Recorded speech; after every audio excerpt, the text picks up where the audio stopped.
Imagine a silence so loud that it hurts your ears. It is August 1349. We are standing in a field just outside a village in East Anglia, England. Usually, this time of year is a riot of noise. It is harvest time. In a normal year, you would hear shouting, laughter, the swishing of scythes cutting wheat, and the heavy creak of wagons. You would smell sweat, ale, and cut grass. But this is not a normal year. The wheat is standing tall and gold in the sun. It is ready. But there is no one here to cut it. The wind blows through the grain, and the only sound is a dry, lonely rustle. The crop is rotting where it stands. Why? Because the reapers are dead. The ploughmen are dead. The village grieve is dead. The great pestilence, which we now call the Black Death, has just swept through England like a dark fire. In some villages, half the people are gone. In others, no one is left at all. This is the starting point of our journey today. Welcome to the London Gritty Chronicles. In this documentary, we are going to explore a very specific, fascinating slice of history. The 1350s. We are looking at the survivors. Specifically, we are looking at women. When the dust settled and the graves were filled, who kept the house running? Who baked the bread? Who brewed the ale? And most importantly, what happened when the men who used to run the economy were suddenly gone? History often focuses on kings and wars. Today, we focus on survival and opportunity. For English learners, this is a chance to build your vocabulary regarding economics, labor, and household life. We will practice listening to complex ideas about how society changes after a disaster. Let's go back to that silent field in 1349. The wheat is rotting. The lord of the manor, the landlord, is in a panic. If the harvest is not brought in, the survivors will starve. Suddenly, a figure steps into the field. It is not a man, it is a woman. Maybe she is a widow. Maybe she is a daughter whose brothers have all died. She is wearing a rough wool dress, tucked up at the belt to keep it out of the mud. She picks up a scythe.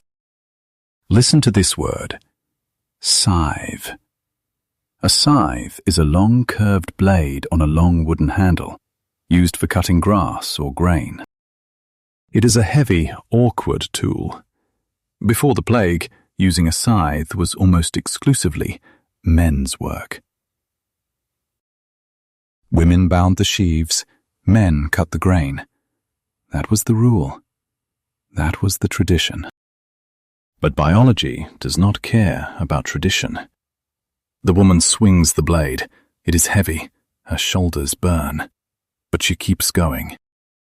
Beside her, perhaps a younger sister joins in. They are breaking the rules of gender simply because they have to eat. This moment represents a massive shift. This is the concept of necessity. In English, necessity means something you must do. You have no choice. As the old proverb says, necessity is the mother of invention. In the 1350s, necessity was the mother of social change. The massive loss of life created a labor shortage. Let's define that. Labor means work or workers. Shortage means there is not enough of something. When you put them together, labor shortage, it means there are too many jobs and not enough people to do them. For the landlord, a labor shortage is a disaster. It means his crops die.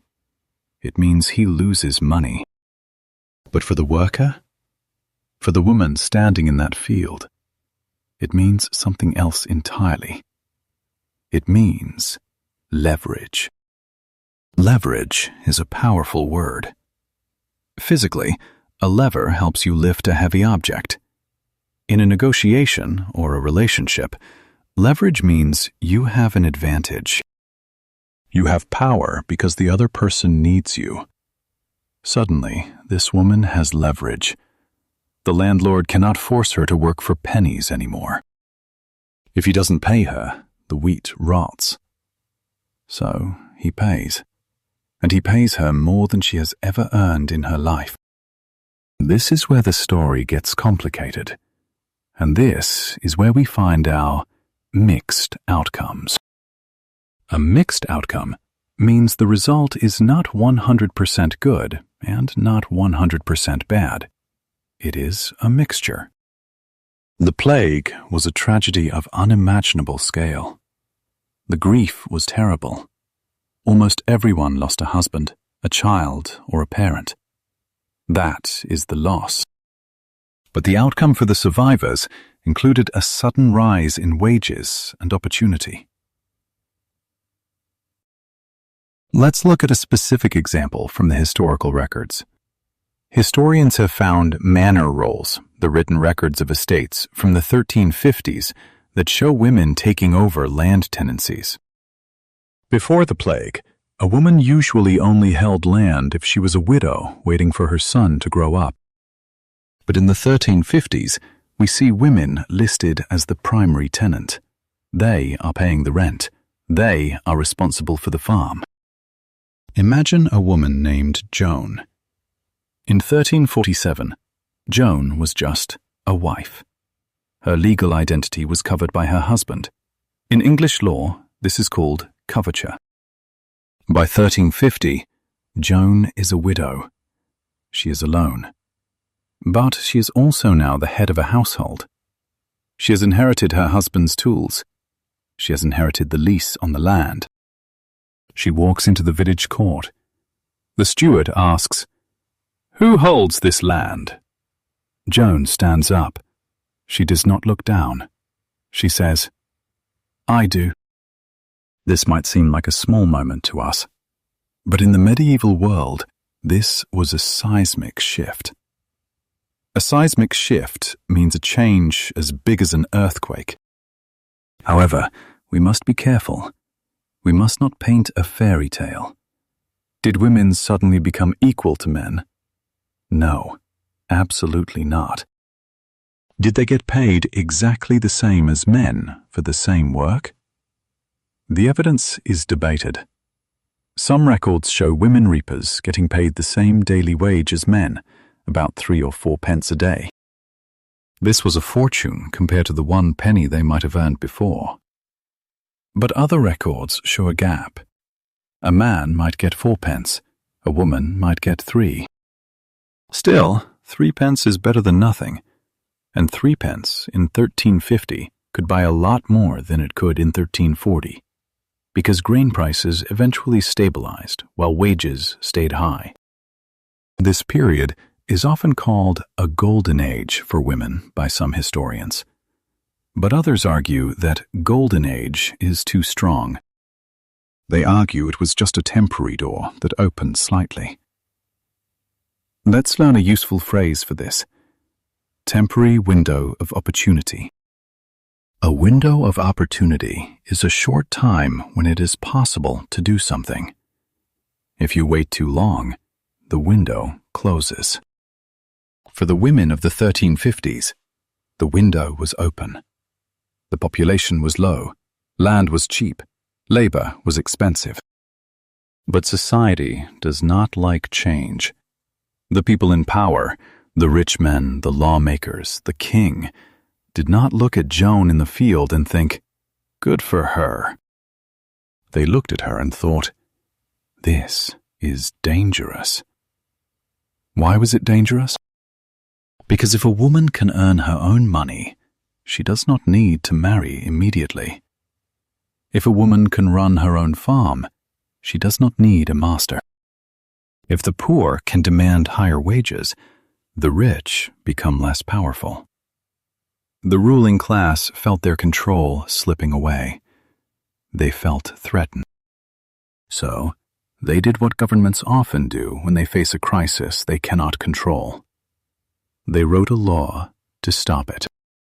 In the next part, we will leave this sunny field and travel to the dark, smoky rooms of Westminster. We will look at how the King of England tried to freeze time. He tried to force wages back down. He tried to tell women where they could work and what they could earn. This brings us to a conflict: the reality of the economy versus the law of the land. Joan has her scythe. She has her wages. She has found a new strength in the middle of her grief. But the king is about to strike back. Can a piece of paper stop a revolution? From the silence of the empty fields, we move to the noisy, frantic corridors of power. It is 1351. 2 years have passed since the worst of the dying stopped. We are in Westminster, the heart of the English government. The mood here is angry. King Edward III and his parliament are looking at reports from across the country. They do not like what they see. They see ploughmen demanding double pay. They see women refusing to work for low wages. They see servants leaving their masters to find better jobs in the next town. To the king, this is not economics. This is rebellion. In the medieval mind, society was like a body. The king was the head, the peasants were the feet. If the feet started deciding where the head should go, the body was sick. The social order was breaking down. So, the government created a piece of paper that changed history. It was called the Statute of Laborers. Listen to this word: statute. A statute is a formal, written law passed by a legislative body. The Statute of Laborers is famous because it was the first time the English government tried to control the national economy so directly. It was a desperate attempt to turn back the clock. The law had 3 main demands.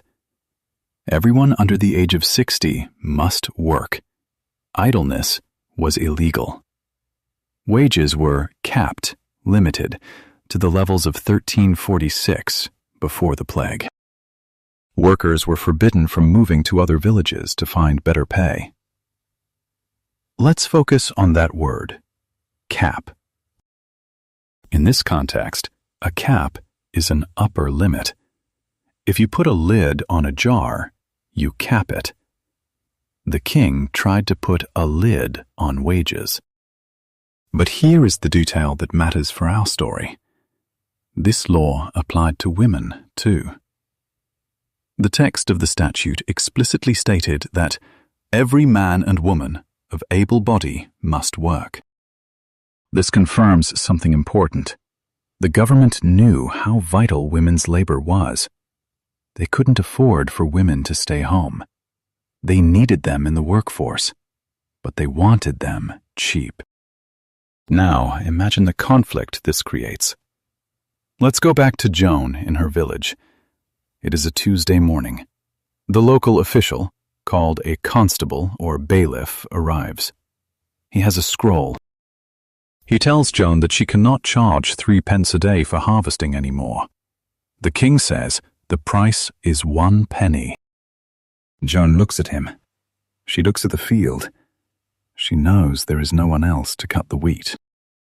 Then the landlord, the man who owns the field, looks at the constable. He is nervous. He knows the law says 1 penny, but he also knows that if he offers only 1 penny, Joan will walk away. She might go to the next village, or she might just grow vegetables in her own garden and survive that way. If Joan walks away, the landlord loses everything. So, what happens? A crime happens.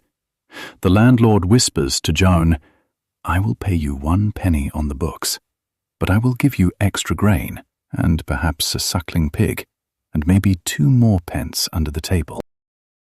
Under the table is a great English idiom. It means doing business secretly, often to avoid taxes or laws. This created a massive gap between the law and reality. Historians call this the force of supply and demand. Supply is how much of something exists, workers. Demand is how much people want it, work to be done. In the 1350s, the supply of workers was low. The demand for work was high. Therefore, the price of labor had to go up. No statute could stop that. This was a time of mixed outcomes. On one hand, women were legally oppressed. They could be fined or put in the stocks for taking higher wages. We have court rolls from Essex in the 1350s that show women being fined for taking excess salary. On the other hand, the market was on their side. Women's wages rose faster than they ever had before. Some historians estimate that real wages for rural women doubled in this decade. This extra money changed everything inside the house. For the first time, a young woman might earn enough money to buy her own tools, or some high-quality cloth, or even her own beer brewing equipment. She didn't have to wait for a dowry from her father. This brings us to a new concept: economic autonomy. Autonomy means the freedom to govern yourself or make your own choices. Economic autonomy means you have your own money, so you can make your own decisions. Before the plague, a woman's survival depended almost entirely on her father or her husband. After the plague, a window opened where she could depend on her labor. But there is a catch. Work in the 1350s wasn't just in the fields. A huge amount of women's work happened inside the home, in the shadowy world of brewing, baking, and spinning. As women started making more money in these domestic industries, the men in charge noticed. They didn't just try to cap wages, they started to regulate what women could make and sell. The king's gnaw couldn't stop Joan in the field, but maybe the village elders could stop her in the marketplace. In the next part, we are going to look at one of the most important industries for women in medieval England: brewing. Ale was the fuel of the nation, and for centuries, the people who made it were women, brewsters. But in the wake of the Black Death, as profits rose, men decided they wanted a piece of the action. The battle of the sexes was about to move from the wheat field to the alehouse. If you walked down a village street in 1350, you would smell 3 things: wood smoke, animals, and something sweet and sour, fermenting yeast. Ale was everywhere. In the medieval world, water was sometimes dangerous to drink because of bacteria. Milk was for cheese, but ale? Ale was safe. It was boiled during the brewing process. It was nutritious. It was liquid bread. And for centuries, making this vital drink was women's work. Let's meet Alice. She lives in a small cottage. Her husband died in the plague, but she has a large copper cauldron.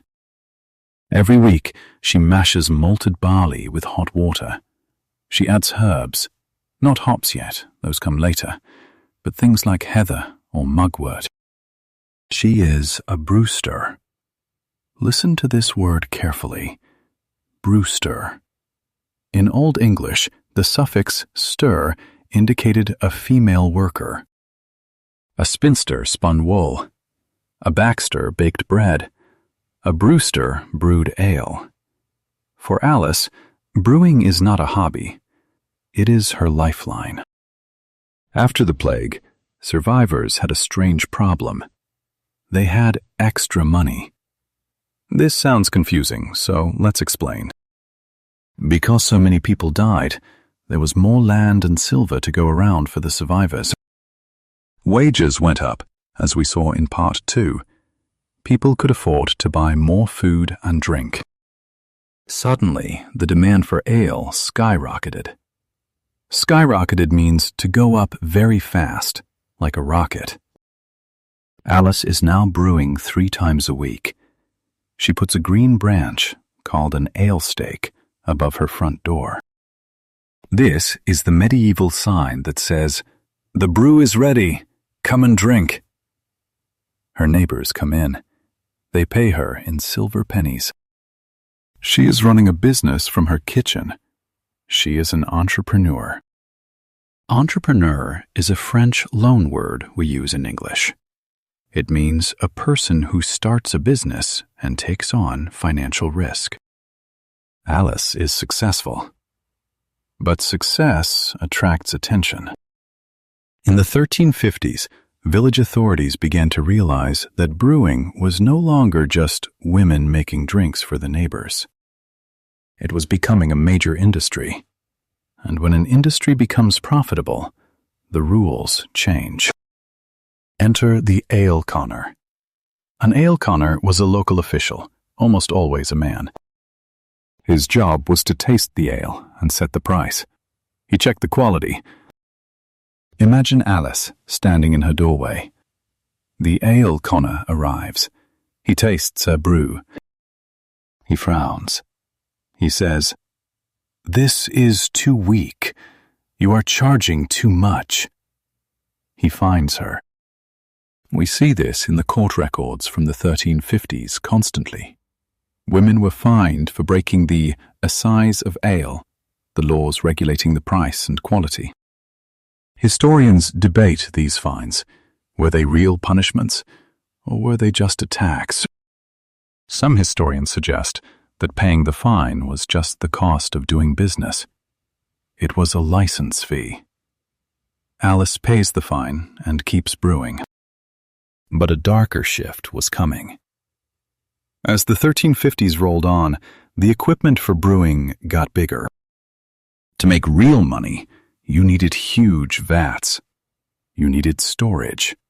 You needed capital. Capital in economics means the money or assets you need to start or expand a business. Alice has a cauldron. She does not have capital. She cannot afford a massive brewery. But the wealthy men in the town, the merchants, did have capital.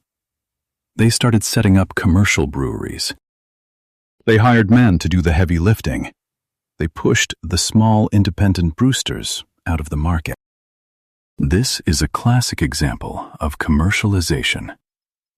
Commercialization is the process of managing something for financial gain. It often moves production from the home, domestic, to the factory, industrial. For Alice, this is a tragedy. She is losing her independence. She might have to go work for the big brewery for a wage instead of selling her own product. She turns from an owner into an employee. This transition didn't happen overnight. It was a slow squeeze. In the 1350s, women were still fighting to keep their place in the trade. They were mixed-outcome survivors again, making money but facing new walls. The plague gave them a chance to earn, but the developing economy began to take that independence away. However, women had one other major role. It wasn't in the field, and it wasn't in the brewery. It was in the most intimate part of life, the family structure itself. The Black Death killed so many people that it broke the traditional family. Widows married young men. Teenagers inherited fortunes. The nuclear family became more important than the extended clan. In the next part, we will enter the medieval home. We will look at marriage, remarriage, and a strange phenomenon where women began to delay getting married. Why would a woman in the 1350s choose to stay single? The answer might surprise you. The church bells of England never seemed to stop ringing in the 1350s. First, they rang for the dead. Day and night, the slow, heavy toll of a funeral. But then, as the dying stopped, the bells changed their tune. They began to ring for weddings. The plague had emptied the houses. Now the survivors were rushing to fill them up again. Or so the story goes. But if we look closer at the records, we see something strange. We see a pause. Let's imagine a young woman named Cecily. She is 18 years old. In a normal timeline, before the plague, she would likely be married by now. She would be a mother. Her father would have chosen a husband for her, probably a neighbor with a bit of land. But Cecily's father is dead. Her mother is dead. The neighbor is dead. Cecily is alive, and she has something her mother never had. Options. Because of the labor shortage we discussed, Cecily can find work easily. She can leave her empty village and go to a larger town. She can become a servant in a wealthy household. This brings us to a crucial English term: service. In modern English, service usually means a transaction, like customer service or military service. But in the 1350s, service meant living in someone else's house, working for them, and getting paid food, lodging, and a small wage. Going into service was a life stage. It was like a gap year that lasted 10 years. Cecily decides to go into service. She packs her bag. She walks to the market town.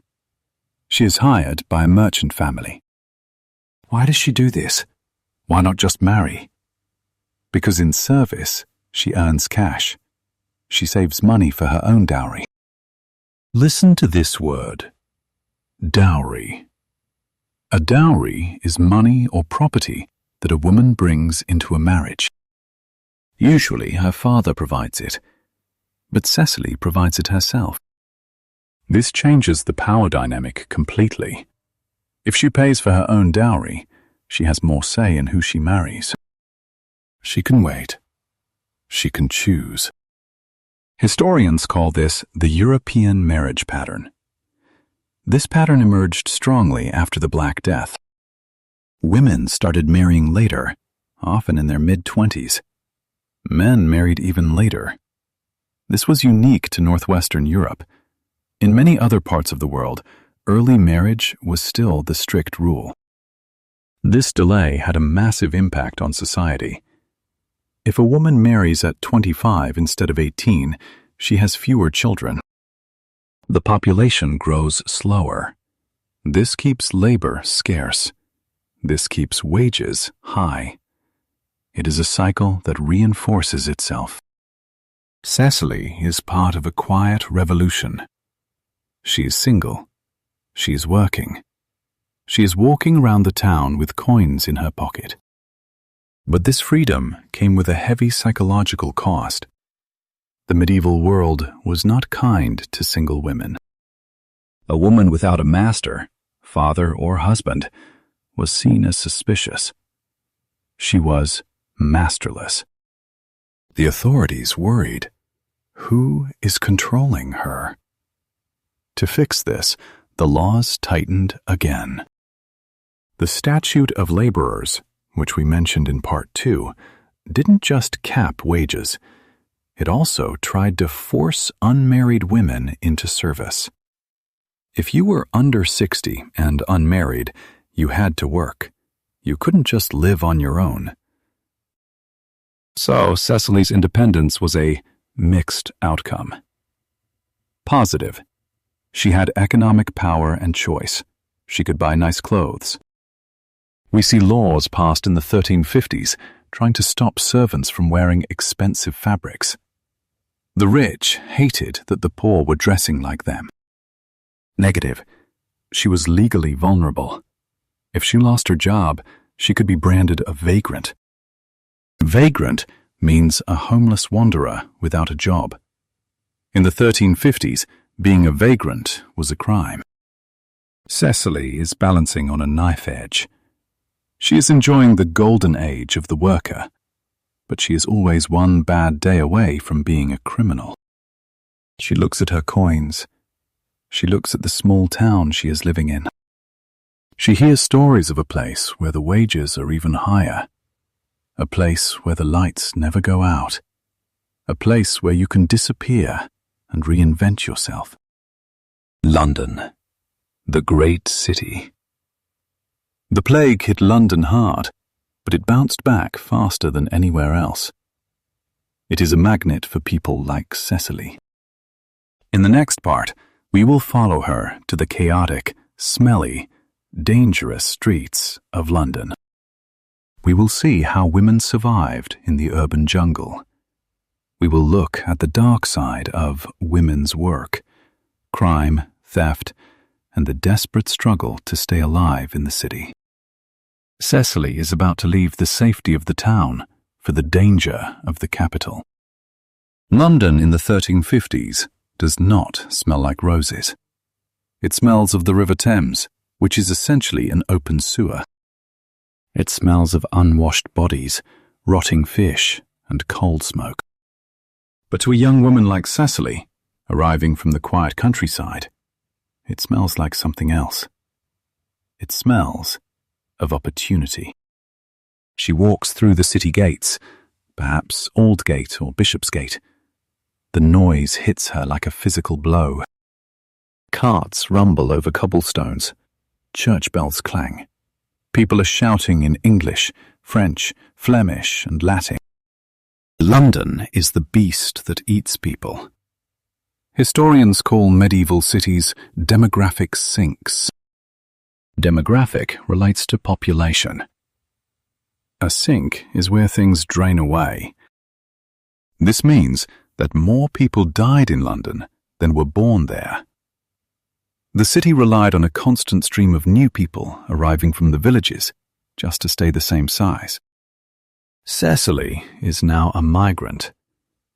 A migrant is a person who moves from one place to another, usually to find work or better living conditions.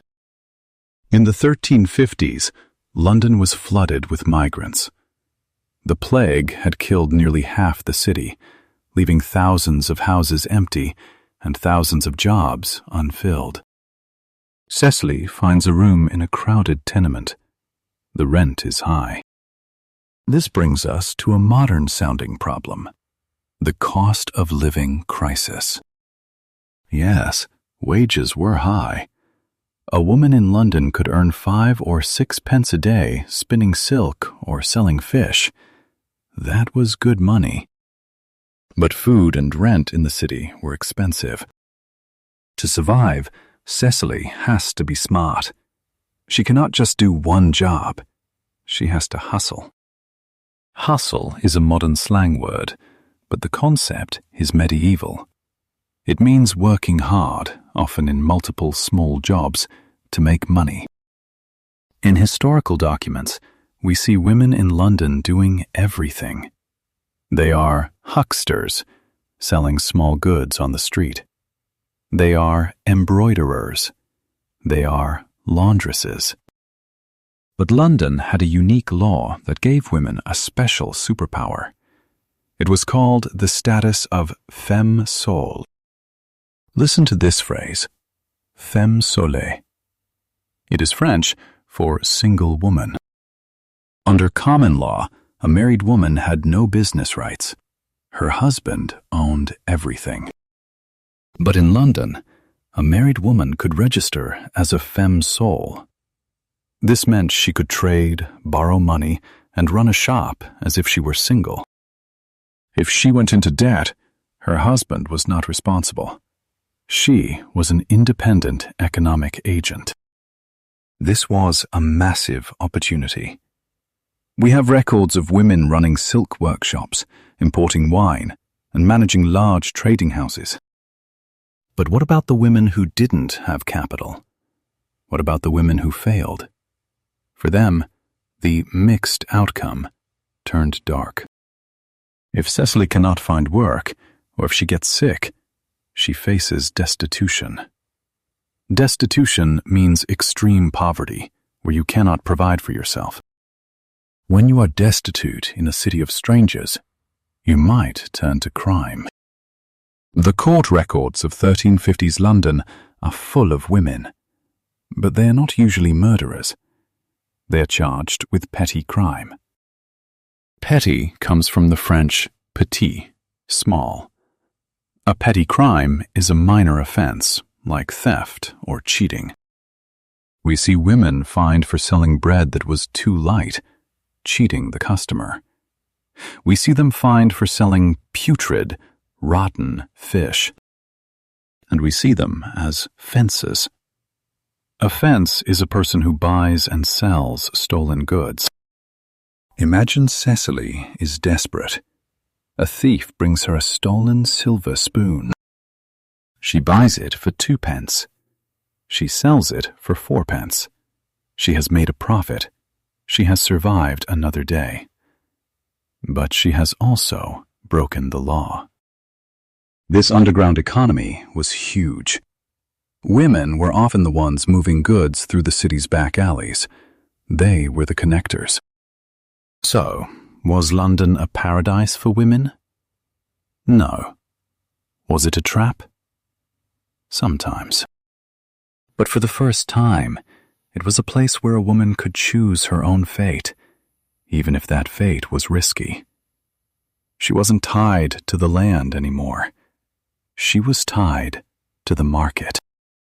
However, survival wasn't just about money. The Black Death didn't just kill bodies, it wounded the human soul. People in the 1350s were traumatized. They had seen the end of the world, and they were still alive. They asked a terrifying question. Why did God spare me? This guilt and fear created a new kind of women's work. It wasn't about brewing ale or stealing spoons. It was about saving souls. In the next part, we will leave the noisy market and enter the quiet stone walls of the church. We will look at how women became the spiritual guardians of the dead.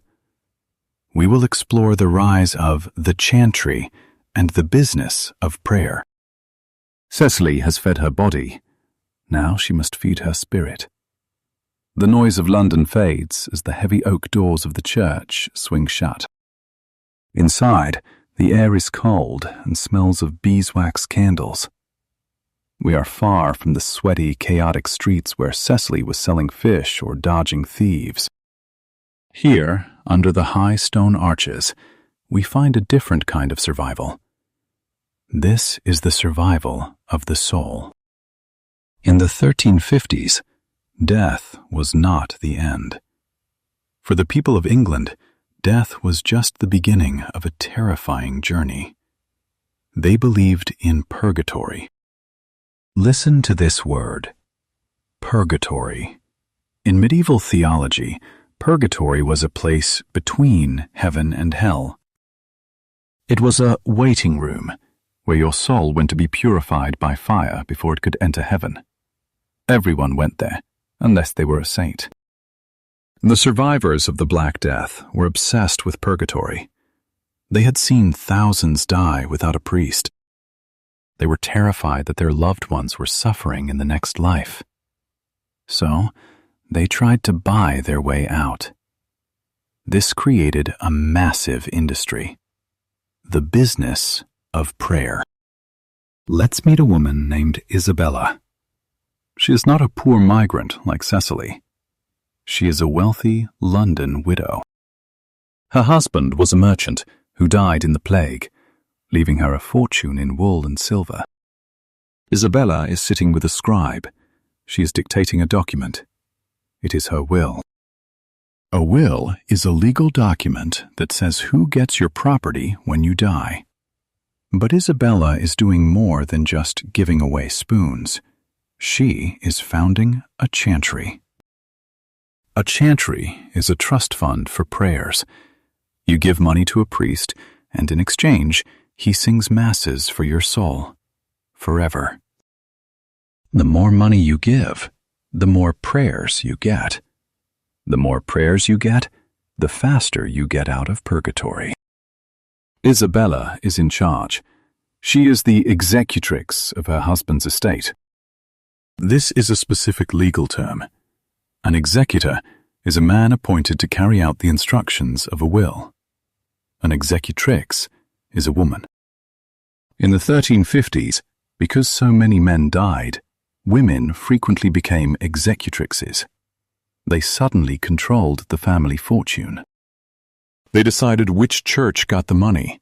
They decided how much to spend on the funeral candles. They became the gatekeepers of the afterlife.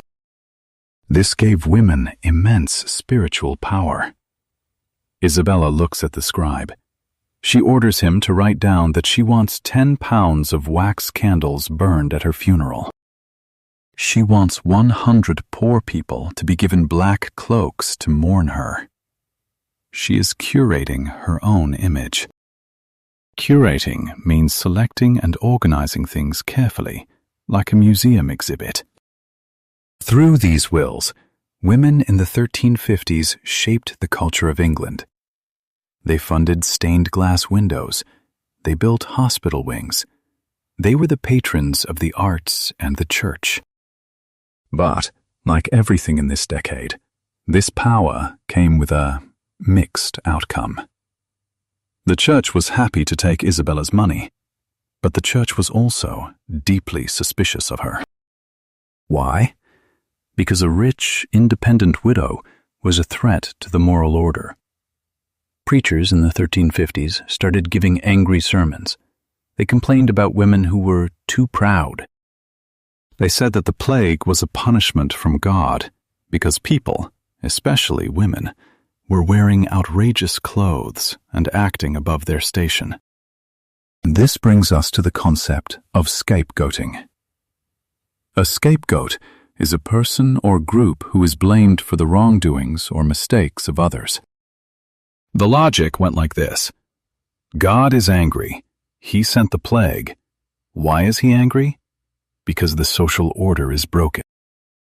Who broke it?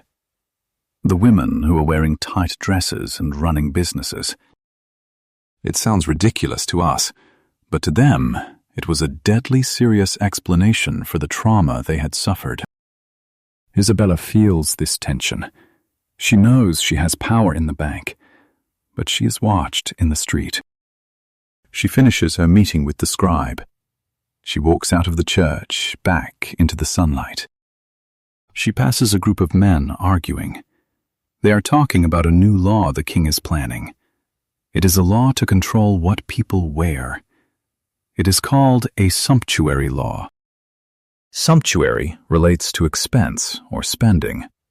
These laws were designed to stop the new money survivors from dressing like the old money nobility. If a servant earns enough money to buy silk, should she be allowed to wear it? The king said no. The 1350s were a time of rapid expansion for women's rights due to necessity, followed by a swift, sharp contraction due to fear. Isabella pulls her veil tighter around her face. She has the money, but she must be careful not to show it too much. As she walks home, she sees a commotion in the market square. A crowd is gathering. They are not looking at a priest or a merchant. They are looking at a group of laborers who have stopped working. The anger is building. The workers, men and women alike, are realizing their strength. The king's laws are not working. The wages are still rising. The tension is snapping. We are moving toward a tipping point. In the next part, we will leave the individual stories of Cecily and Isabella and look at the collective anger of the class system. We will explore how the mixed outcomes of the 1350s laid the groundwork for the most violent event of the century, the Peasants' Revolt. The women of England have tasted freedom. They are not going to give it back without a fight. The market square is not quiet. It is exploding with noise. A man in a red tunic, a royal official, is shouting. He is pointing a finger at a woman selling bread. Her name is Matilda. She stands with her hands on her hips. She's not looking down. She is shouting back. "I will sell my bread for what it is worth," she yells. The official writes her name in a book. "You are fined," he says. "You are breaking the law." This scene was repeated thousands of times across England in the 1350s. It was a war of attrition. Attrition means slowly wearing down your enemy's strength. The government had the law, but the people had the numbers. And the women? They had the market. In this part, we explore how the mixed outcome of the 1350s turned into active resistance. Resistance is the refusal to accept or comply with something. When the king capped wages and prices, he didn't realize who he was fighting. He thought he was fighting men in fields, but he was actually fighting women in marketplaces. Women controlled the daily sale of food. They sold the eggs, the butter, the cheese, and the ale. When the price of these things went up because of the labor shortage, the government blamed the women. They called them regrators or forestallers. These are great historical insults. A regrator buys goods and sells them at a higher price, a middleman. A forestaller buys goods before they even reach the market to control the supply. Matilda is accused of both. She is accused of being greedy. But is she greedy? Or is she just surviving? Let's look at the moral economy. This is a concept historians use to describe what people think is fair, regardless of what the law says. To the government, a fair price was the low price from before the plague. To Matilda, a fair price was one that let her feed her children in a world where everything else cost more. Because the government could not arrest everyone, they used fines. A fine is money you pay as a punishment. The court records from the 1350s are essentially a list of working women paying fines. It became a tax on their success. If Matilda sells her ale for 2 pence, she pays a 1-penny fine. She still keeps 1 penny of profit. She does the math. She pays the fine. She keeps selling. This is a perfect example of a loophole. A loophole is an ambiguity or inadequacy in the law that allows you to avoid the intent of the law. Matilda treats the fine as a business expense. She is not deterred. Deterred means discouraged from doing something. In fact, the pressure from the government created something unexpected: solidarity. Solidarity is unity or agreement of feeling or action, especially among individuals with a common interest. Women started helping each other. If the official came to check the weight of the bread, a neighbor might hide the light loaves. If a woman was fined, her friends might help her pay it. We see the rise of the gossip network. Today, gossip means idle talk about others. But in Middle English, godzib meant a close friend or a godparent. It was a term of support. The women of the village formed a network of information. They knew when the officials were coming. They knew which landlords were paying higher wages under the table. They became the intelligence agency of the working class. Let's go back to Matilda. The official closes his book. He cannot force her to lower her price unless he drags her to jail. But he cannot drag her to jail because the jail is full and the town needs bread. He walks away, frustrated. Matilda goes back to selling. She has won a small victory, but these small victories were adding up to a massive shift in English society. The fear of the elites was growing. They felt that the natural order, where the rich rule and the poor obey, was dissolving. This fear led to a crackdown. The government realized that fines were not enough. They needed to shame the women. They needed to make an example of them. We start to see more humiliating punishments. The cucking stool. This was a chair where women who were scolds, troublemakers, or dishonest traitors were tied up and dunked in the river or displayed to be mocked. It was a tool of terror. It was designed to silence the femme soul, to silence the independent widow, to silence the market woman. Matilda sees the stool by the river. She knows the risk, but she also looks at her coin purse. It is heavier than it was last year. She has to make a choice: safety or profit, silence or survival. In the 1350s, most women chose survival. They took the risk. But as the decade ended, a new shadow fell over the household. It wasn't the law. It wasn't the plague returning, though it did in 1361. It was something more subtle. It was the return of the men. As the population stabilized, the extreme labor shortage began to ease slightly. The golden age window started to close. Men wanted their jobs back. They wanted their authority back. In the next part, we will look at the backlash. Backlash is a strong and adverse reaction by a large number of people, especially to a social or political development. The door that had opened in 1349 was about to be slammed shut. We begin this part with the sound of a heavy wooden door slamming shut. Then, the turning of a large iron key. It is 1355. We are in the city of Bristol. Inside the room, a group of men are sitting around a table. They are serious. They are writing a new rule book. They are the masters of the Weavers' Guild. Outside the door, a woman named Catherine is standing in the street. She is angry. She is a skilled weaver. She has worked at the loom for 20 years alongside her husband.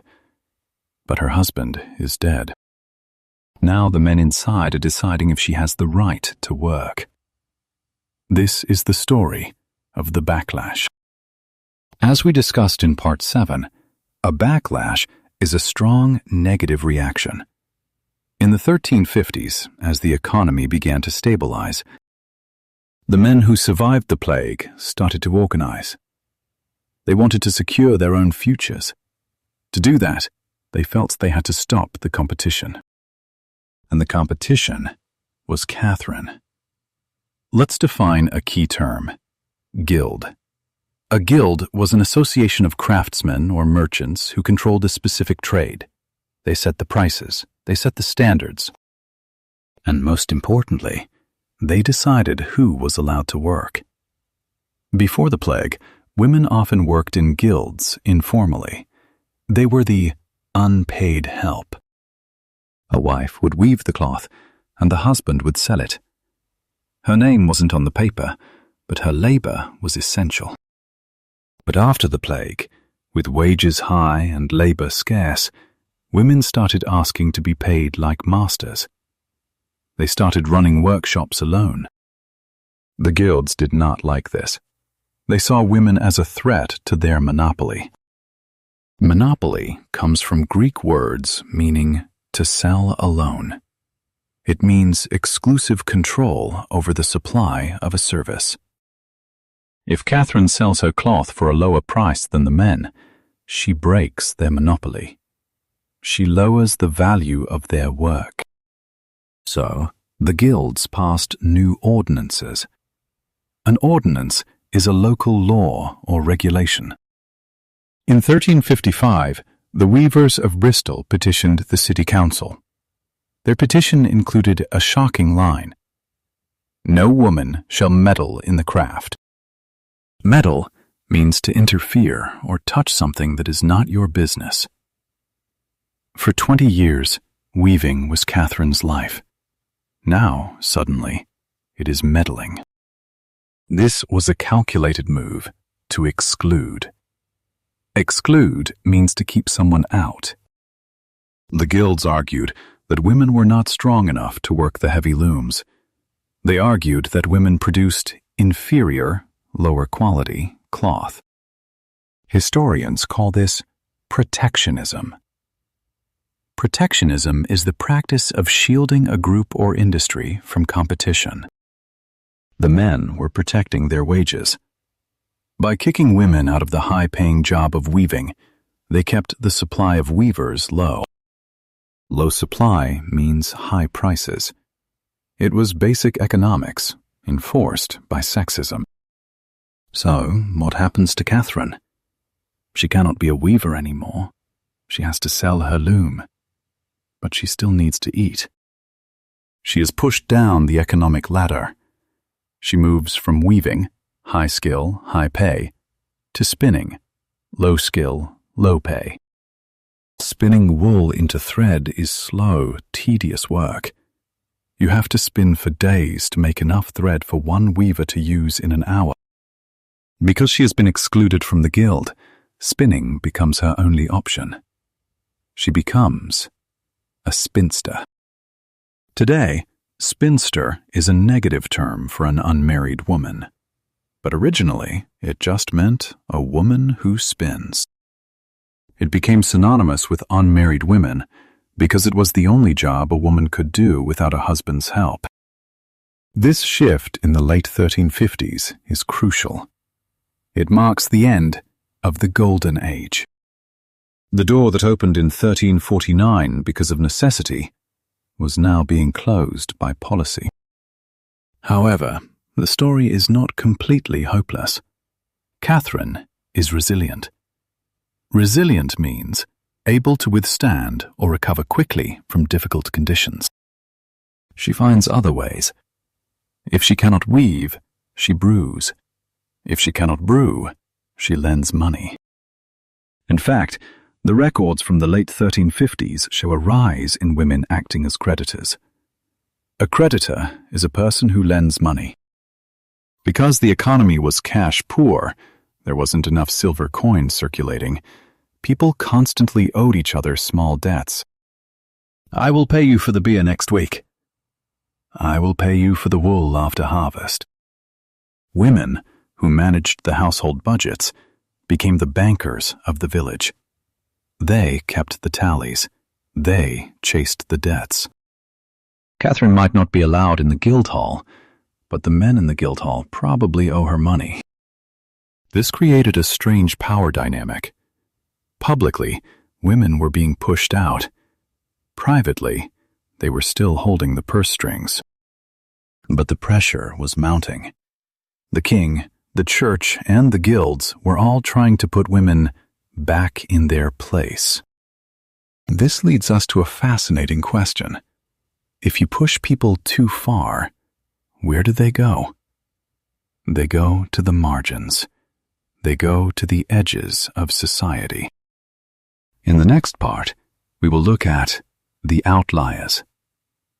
Outliers are people or things situated away from the main group. We will look at the women who rejected the system entirely. We will look at the Beguines, religious women who refused to be nuns or wives. We will look at the Wanderers. And we will look at the end of the decade as the 1360s approach, bringing a new, darker threat that would test the survivors one last time. The plague is coming back. We are standing on the edge of a dusty road in 1359. The sun is setting. A woman is walking alone. She carries a small bundle of clothes. She is not young, but she is strong. She has no horse. She has no husband. She has no master. In the eyes of the law, she is a problem. She is a vagabond. A vagabond is a person who wanders from place to place without a home or job. But in her own eyes, she is free. She is an itinerant worker. Itinerant is an adjective that describes someone who travels from place to place. An itinerant preacher travels to preach. An itinerant laborer travels to work. This woman is one of the outliers. Outliers are people who exist outside the main group or the statistical norm. In Part 8, we saw how the guilds and the laws tried to push women back into the kitchen. But not every woman went back. Some, like this traveler, chose the road. Why? Because on the road, the wages were still high. If a village in the north needed reapers, they didn't care if you were a woman or a man. They didn't care about the guild rules in Bristol. They just needed hands. So, a class of wandering women emerged. They were the unruly element of society. They were precarious. Precarious. It means not securely held or in position, dangerously likely to fall or collapse. Her situation was precarious. These women lived a precarious life. If they were caught by the sheriff, they could be put in the stocks.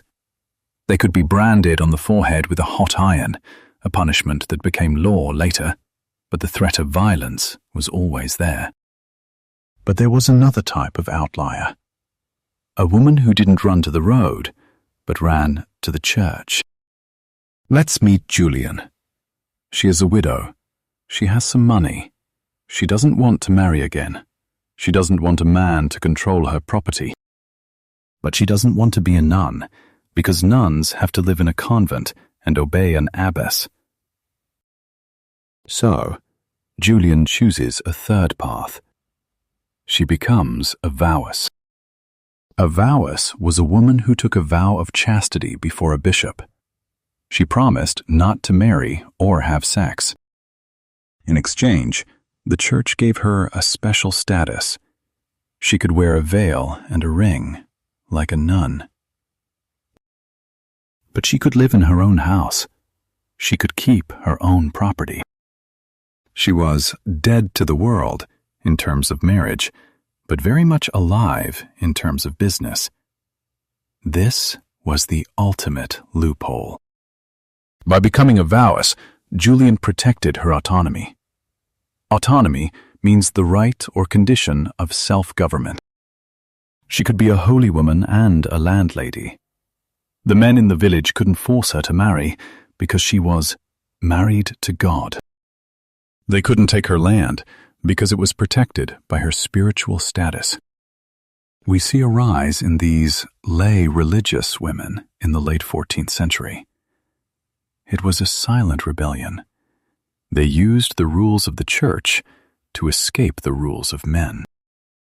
But as the 1350s drew to a close, the sky over England began to darken again. It is now 1360. The golden age of high wages and female opportunity is 10 years old. People have started to relax. They think the worst is over. They think the great pestilence was a one-time event, a singular punishment from God. They were wrong. Rumors start arriving from France. The sickness is back. This time, it has a new name. The chroniclers call it the pestis secunda, the second pestilence, or, more chillingly, the pestis puerorum, the plague of the children. In 1361, the Black Death returned to England, but this time it was different. The first plague in 1348 killed everyone indiscriminately. The 1361 plague seemed to target the young, those born after the first plague who had no immunity, and it targeted men more than women. This brings us to the concept of resurgence. Resurgence is an increase or revival after a period of little activity. The resurgence of the plague shattered the fragile recovery. For the women we have been following, Joan the Reaper, Alice the Brewster, Cecily the servant, Isabella the widow, this was a cruel twist. Just as society was trying to push them back down, the biology of the world intervened again. With so many young men and children dying in 1361, the labor shortage got worse again. The window of opportunity that was closing suddenly cracked open. But at what cost? Imagine the grief of a mother who survived 1349, built a new life, had a child in 1355, and then watched that child die in 1361. The psychological toll was unbearable. This created a society that was fatalistic. Fatalistic is the belief that all events are predetermined and therefore inevitable. If I am going to die, I might as well drink the good ale today. As we move to the final part of our story, we have to look at the legacy of this decade. The 1350s was a laboratory. It was a test. What happens when you take away half the people? What happens to the women left behind? They worked, they fought, they prayed, they survived. But did they win? In Part 10, we will conclude our chronicle. We will summarize the mixed outcome. We will look at how the changes of the 1350s planted the seeds for the future, for the end of serfdom, for the rise of the middle class, and for the long, slow march toward equality. And we will answer the final question.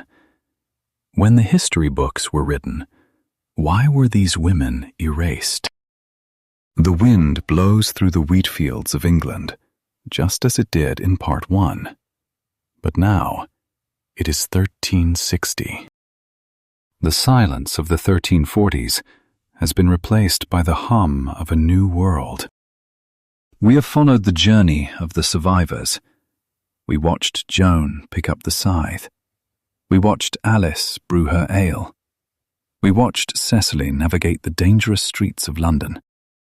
So, we must ask the final question. Did they win? The answer is a paradox. A paradox is a situation that seems contradictory or impossible, but is actually true.